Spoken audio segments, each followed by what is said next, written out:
This is Bill. Bill has a knack for designing sportswear. His parents want him to start selling it too, but Bill has no idea how to make that possible. This is Will. Will is an aspiring athlete. His family is always on the lookout to buy him durable and good quality sportswear. Both of them were members of the same sports club. One day, whilst chatting with a mutual friend, they were introduced to WDSportz. Both of them couldn't believe their luck to have finally found a one-stop solution to their problems. WDSportz is an e-commerce shop where people like Bill and Will can sell and buy all kinds of goods related to sports. We stock a wide range of sports brands, jerseys, shoes, equipment, and anything sports related that you can dream of. Visit us at www.shop.wdsportz.com and sell or shop to your liking. The FA Cup extra preliminary round kicked off last weekend with non-league teams up and down the country vying for the chance to progress in the world's oldest cup knockout competition. Isthmian League side Sevenoaks Town travelled to Cwm FC, and following a goalless first half in which they hit the post, the away side fell behind early in the second half as Cwm went in front with a smart near post finish from Monty Everett as the rain began to come down. After a period of sustained pressure, Lewis Collins rose highest to head Sevenoaks level from a corner. When Collins scored again with less than 10 minutes remaining, poking home a close-range rebound after a good save by the Cobham keeper, he must have thought he'd booked his team's place in the next round, a feeling that was surely only strengthened when Cobham were reduced to 10 men.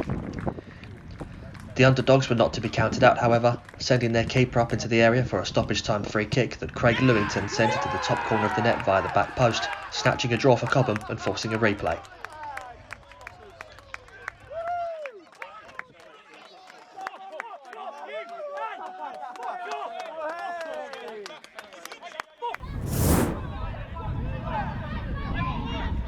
Any travelling North Greenford United fans could have been forgiven for thinking they were in for a long afternoon when they fell behind after only 2 minutes, Drew Phillips putting Dunstable Town in front with a powerful header.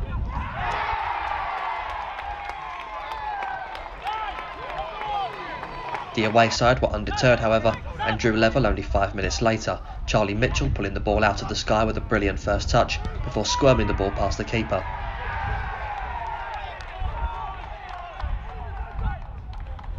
Dunstable would strike the woodwork before the break, but it would be North Greenford who would go in front 5 minutes into the second half, again from a set piece, as Samuel Olenapikon headed the ball between the legs of the defender stationed at the back post.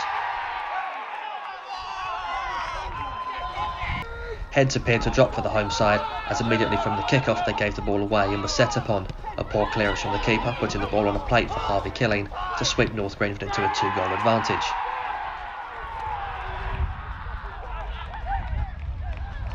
If poor defending was to blame for the first 3 goals, Dunstable could do nothing about the fourth, a thunderbolt of a free kick from Joe Mills that was still rising as it flew into the top corner of the net.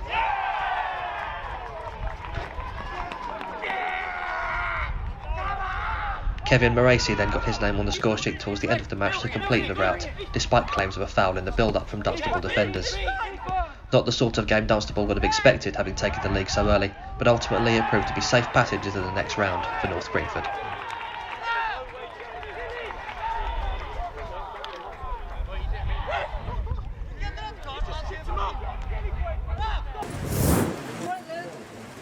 Sodden conditions made things difficult for both sides in a goalless first half between Larkhall Athletic and Lymington Town.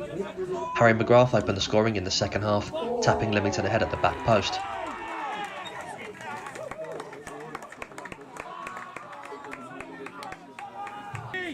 Alex Lambert drew the host level with a skillful downward header from a corner, but McGrath would again be on hand to send Lymington through to the next round, the ball falling to him in a crowded penalty area, and the forward making no mistake in hammering the ball into the back of the net.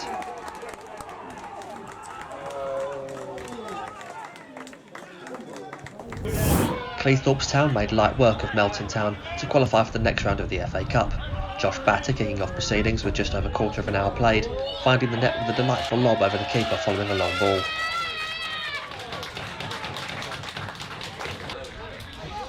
The second came on the half-hour mark, Brodie Robertson opportunistically intercepting the underhit back pass and steering it around the keeper and rolling it into an empty net. Robertson doubled his tally 20 minutes into the second half, again capitalising on some lax defending to make it 3-0.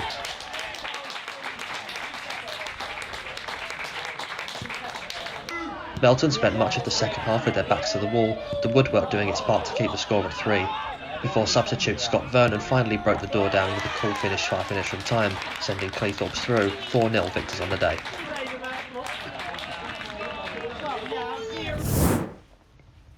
Handball Club and Cwm Town played out an entertaining cup tie with plenty of goals and late drama in a torrential downpour. Luke Ballinger headed Cwm in front just before the half-hour mark, being allowed a free header from inside the 6-yard box, which the striker dispatched with ease. In first half stoppage time, Ballinger was once again on hand to take advantage of poor defending, with another close-range header to double Cwm's lead.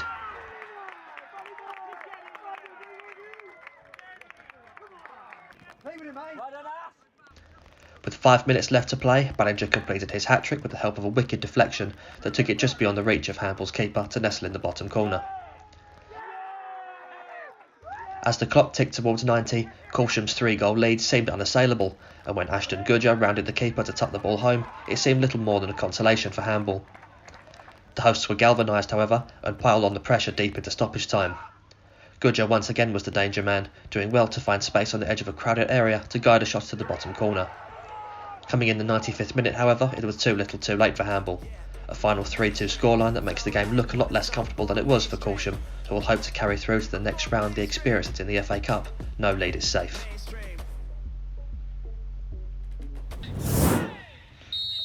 The tie between Racing Club Warwick and Stone Old Alenians was delicately poised before a disastrous second half saw everything unravel for Warwick.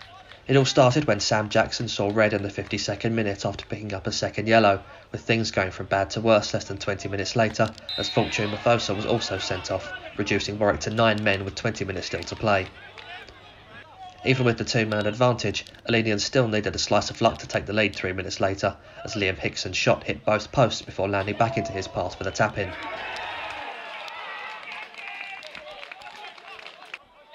Frustrations boiled over for Warwick, another rash challenge giving Alenians a penalty, which was duly dispatched by Matthew Thomas.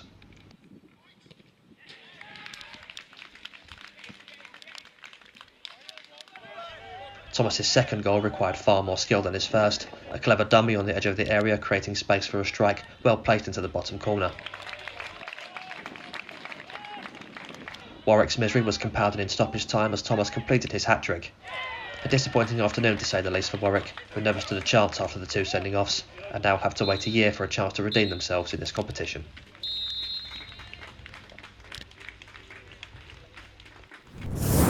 AFC Portchester got off to a rip-roaring start in their FA Cup tie at home to Horndean, finding themselves 2-0 up inside 15 minutes.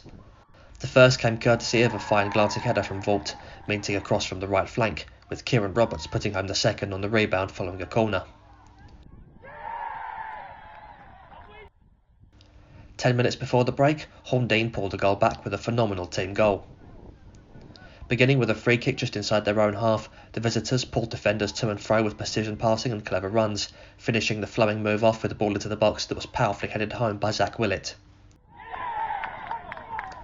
Unfortunately for the away side, Horndean were let down by calamitous defending at the other end, miserable failure to deal with the long ball, allowing Roberts a one-on-one opportunity to slide home his second and restore Portchester's 2-goal advantage. Things unravelled further in the first half stoppage time, when once again Horndean failed to deal with the corner, the loose ball falling to Roberts to complete his hat-trick before half-time. If a comeback was to be on the cards, Horndean would need to respond quickly, and when Connor Duffin slotted home a spot kick less than 5 minutes after the restart, it seemed as though the fight back was on. Disappointingly, however, Horndean failed to trouble their hosts for much more of the game, being left to rue the defensive mistakes that handed progression to Portchester before the first 45 had drawn to a close. Crawley down Gatwick saw a dominant first half take them past Cwm Town to progress to the next round of the FA Cup. The opener came in the 25th minute, Crawley winning the ball in the midfield and springing forward, Charlie Pitcher beating a defender before slotting the ball into the bottom corner.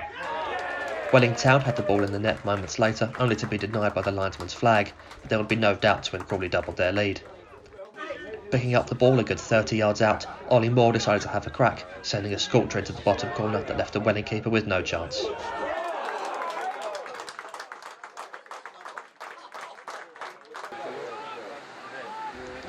Less than 5 minutes later it was 3, as Pitcher stole the ball from a defender and beat the keeper with a left-footed strike. Welling would respond just before the break with a goal as good as Crawley's second.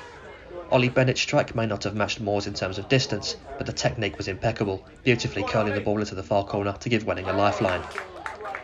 It was a lifeline that Welling looked like taking 10 minutes into the second half, when a perfectly executed counter-attack after defending a corner ended with a perfectly weighted pass into the path of Mehmet Piro, who showed great composure to slot the ball past both the keeper and the recovering defender.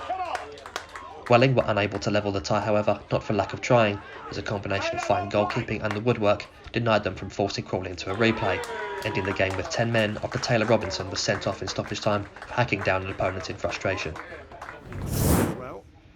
Superb. And now it's Christian Blanchard. Stourport Swifts found themselves up against it early in their tie against Lichfield City, when defender Harrison Yates was sent off inside the opening 10 minutes after being adjudged to have pulled the striker behind by his shirt when he was cleared through on goal. Having to play for so long with only 10 men, it was no surprise when Lichfield quickly broke the deadlock, Jack Edwards powering in a superb strike to give his side the lead. The second came midway through the second half, Max Black with acres of space for a simple finish at the back post.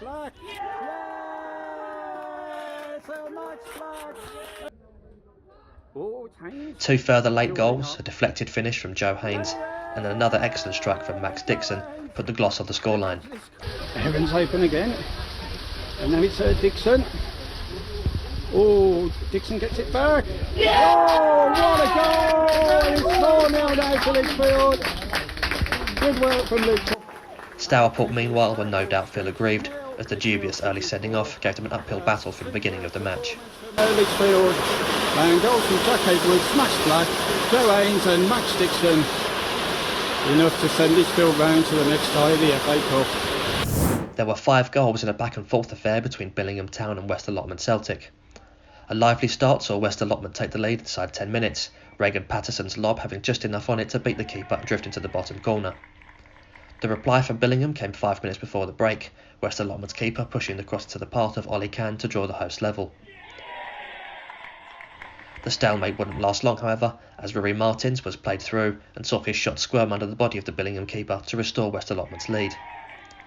Billingham responded early in the second half, Danny Boyle heading home from close range after West Allotment failed to clear the set piece. Tempers flared as the game reached its climax, a goalmouth skirmish seeing a player from each side sent off and a penalty awarded to Billingham. West Allotment keeper Finn Hodgson dived the right way to brilliantly palm away Matthew Garbutt's spot kick. From goalkeeping heroics at one end to disaster at the other, as Billingham's shot stopper made a hash of his attempt to clear a long ball, leaving Dean Walker with an empty net to stroke home the winner and send West Allotment Celtic through to the next round after a thrilling 90 minutes of FA Cup action.